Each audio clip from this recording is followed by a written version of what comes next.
आजीच खाल. चलो काय करू.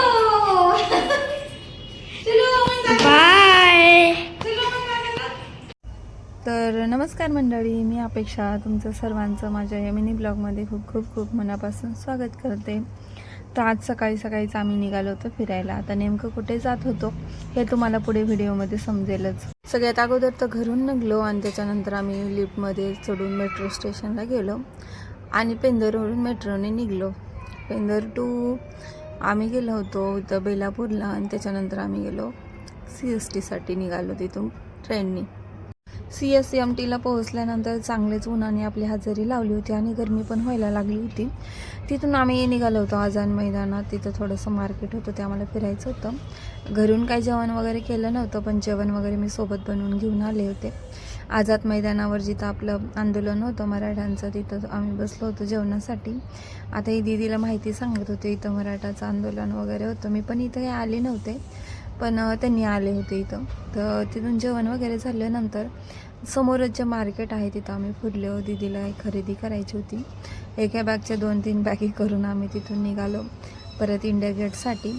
आता इथून इंडिया गेटसाठी निघाल्यानंतर आम्हाला इथं पहिलं तर टॅक्सी करावी लागली. इथून इंडिया गेटसाठी टॅक्सी आम्हाला 100 रुपये जवळजवळ घेतले होते आणि त्याच्यानंतर आम्ही पोचलो फायनली इंडिया गेटला. इंडिया गेटला आम्ही मार्केट फिरून आल्यानंतर चांगलंच जमलं होतं.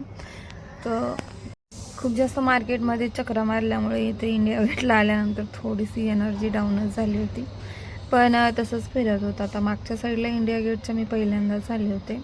पहिल्या वेळेस जेव्हा आले होते संडेला आल्यामुळं खूपच जास्त गर्दा होता. आज थोडं रिलॅक्स आणि शांत इथं होतं वातावरण. जास्त एवढा काही जास्त गर्दा नव्हता. आणि इथं इंडिया गेटच्या समोरूनच नाही तर मागच्या साईडला सुद्धा आम्ही गेलो होतो. गेल्या वेळेस आल्यास काही मागची साईड आम्ही बघितलीच नव्हती, समोरच्या समोरच निघून गेलो होतो कारण खूप जास्त पाऊस पण येत होता.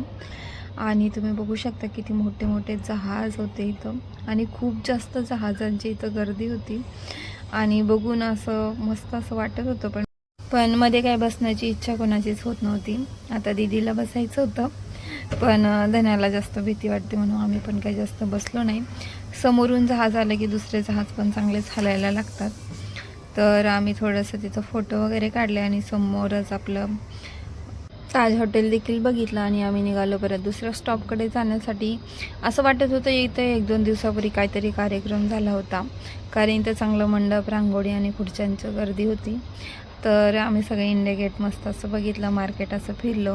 आणि चला भेटूया दुसऱ्या व्हिडिओमध्ये. बघूया कुठल्या